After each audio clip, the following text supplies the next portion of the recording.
Break के बाद एक बार फिर से आप सभी दर्शकों का अन्नदाता कार्यक्रम में स्वागत है। बढ़ते हैं अगली प्रस्तुति की ओर।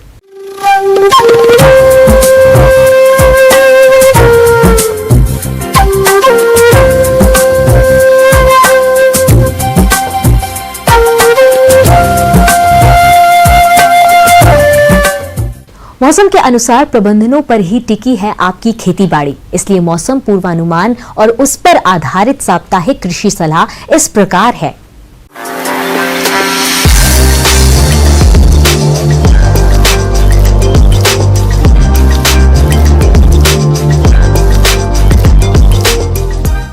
ग्रामीण कृषि मौसम सेवा, कृषि मौसम विभाग, डॉक्टर राजेंद्र प्रसाद केंद्रीय कृषि विश्वविद्यालय पूसा समस्तीपुर के आकलन के अनुसार उत्तर बिहार के जिलों में अगले 2 दिनों तक अधिकांश स्थानों में आमतौर पर मौसम शुष्क रहने की संभावना है।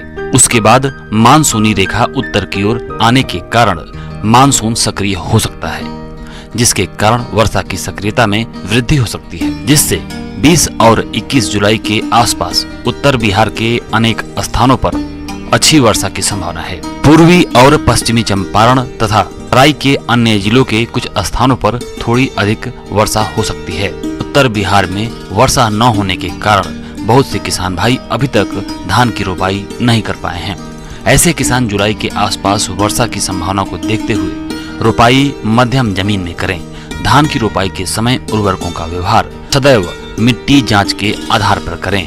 तो किसान भाई धान की रोपाई कर चुके हैं, ऐसे किसान भाई धान की फसल में खरपतवार नियंत्रण के लिए रोपाई के से 3 दिन बाद और सप्ताह के अंदर ब्यूटाक्लोर 3 लीटर दवा प्रति हेक्टेयर या प्रेडिलाक्लोर 1.5 लीटर दवा प्रति हेक्टेयर की दर से 500 से 600 लीटर पानी में घोल बनाकर 1 हेक्टेयर क्षेत्र में छिड़काव साफ होने पर करें। मिर्च का बीज उथली क्यारियों में गिराएं। इसके लिए उन्नत प्रभेद कृष्णा, अर्का, लोहित, ज्वाला, पूसा सदाबहार, पंजाब लाल, काशी, अनमोल और संकर किस्मों में अर्का श्वेता, अर्का मेघना, अर्का हरिता, काशी सुर्ख, काशी अगेती, काशी तेज अनुशंसित है।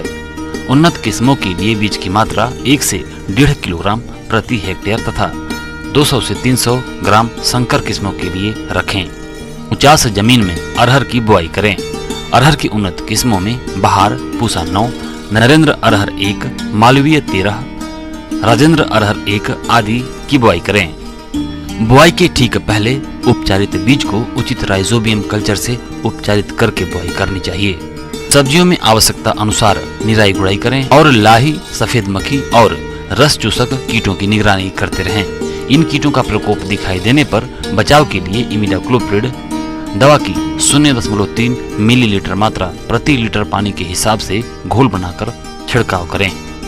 आम के पौधों की उम्र 10 वर्ष से अधिक हो गई हो, ऐसे बागों में फलों की तुड़ाई होने के बाद अनुशंसित उर्वरकों जैसे 15 से 20 किलोग्राम सड़ी हुई गोबर की खाद, 1.25 किलोग्राम नाइट्रोजन, 300 से 400 ग्राम फास्फोरस, 1 किलोग्राम पोटास, 50 ग्राम बोरेक्स और 15 से 20 ग्राम थीमेट प्रति पौधा प्रति वर्ष के अनुसार उपयोग करें। केला की रोपाई करें। उत्तर बिहार में लंबी किस्मों के लिए अल्पान, चंपा, कथाली, मालभोग, चिनिया, शक्कर चिनिया, चकिया अनुशंसित है। लंबी प्रजातियों में पौधा से पौधा की दूरी 2 मीटर है और बौनी प्रजातियों में 1.5 मीटर रखें।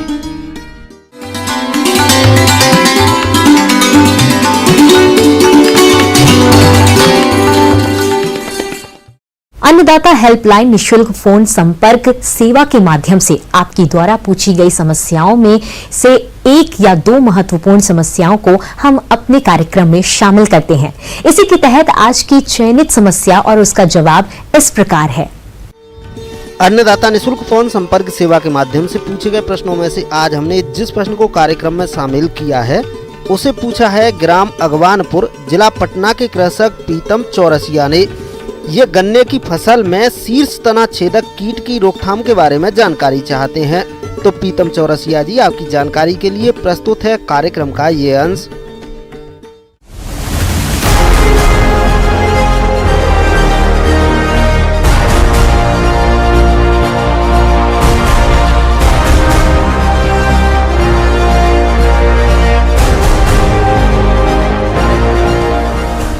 किसान भाइयों नमस्कार।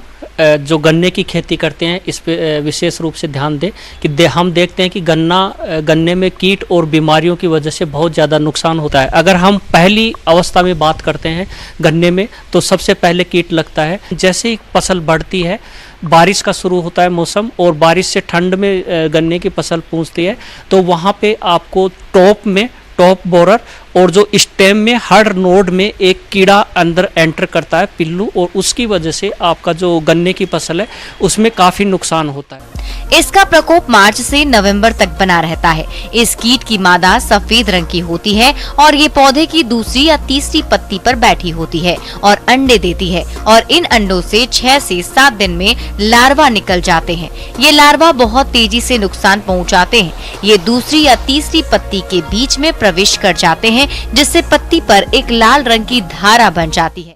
तो उस समय में उस कीट को नियंत्रण करना मुश्किल होता है और ऐसे इलाके में जहां उस कीट का प्रकोप होता है तो उस इलाके के लिए जो संशोधित जो रेजिस्टेंट कीट रोधी वैरायटियां हैं गन्ने की, उन्हीं की बुआई करें। में अगर आवश्यकता हो तो क्लोरपाइरिफॉस दवा को आप में दे सकते हैं और बुआई के समय में अगर आपने इमिडाक्लोप्रिड या जो पहले फ्रेटरा हमने बात किया है, इन जो दवाइयों का प्रयोग करते हैं, क्योंकि इस कीट को नियंत्रण करने के लिए अगर आप छिड़काव करते हैं तो हमारे शोध में पाया गया है कि कीट नियंत्रण उतना नहीं हो पाता है जितना आपने कीटनाशकों का प्रयोग किया है। ध्यान रखें, इस रसायन का छिड़काव करते समय स्प्रेयर के नोजल को ढीला कर जड़ों के पास दवा का प्रयोग करें और प्रयोग के अगले दिन सिंचाई कर दें, जिससे दवा अपना कार्य सही तरीके से कर सके। किसान भाइयों, ये जरूरी नहीं कि आप इन सभी बेधक कीटों को कंट्रोल करने के लिए रसायनों का ही प्रयोग करें। बहुत सारे ऐसे भी तरीके हैं जिससे अपनाकर इन कीटों का बिना रसायनों के कंट्रोल कर सकते हैं। हम बात कर रहे थे जो लाइट ट्रैप्स है उसका प्रयोग करें, पहली बारिश के समय में ज़रूर करें। इसके भ्रंग इसके तरफ में आकर्षित होंगे और नीचे पानी में आप कैरोसिनाइज्ड वाटर रखिए, थोड़ा कैरोसिन डाल दीजिए तो उसके जो एडल्ट है वो कंट्रोल होंगे। और ज़रूरत हो तो जो कीट ग्रसित जो भी जितना भी गन्ना हो उसको समय समय पर हटाते रहें, साफ सफाई ज़रूर रखें, गन्ने को बांध के रखें, अर्थिंग अप, मिट्टी चढ़ाएं, समय समय पर मिट्टी चढ़ाते रहें। इन सब क्रियाओं को अगर आप कीटनाशकों के साथ में भी करेंगे तो गन्ने की फसल में कीटों का प्रकोप कम होगा और आशा है कि इससे आपका प्रबंधन अच्छे से रहेगा।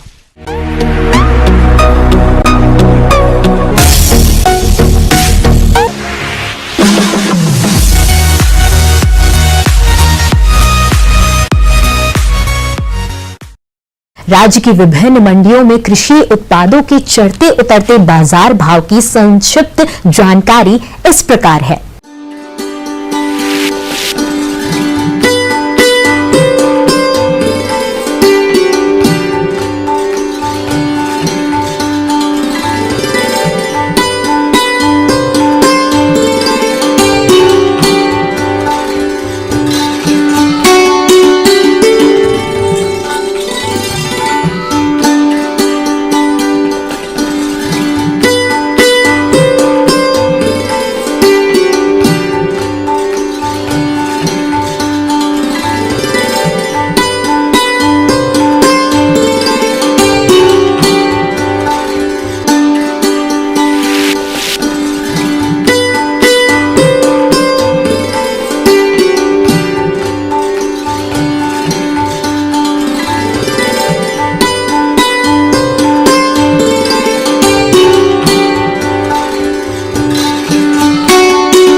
हम यह उम्मीद करते हैं कि आज का कार्यक्रम आप सभी दर्शकों के लिए उपयोगी रहा होगा। किसान भाइयों, अन्नदाता आपकी सेवा के लिए संकल्परत है और कृषि संबंधित समस्या एवं सुझावों के लिए आप हमें इस पते पर संपर्क कर सकते हैं।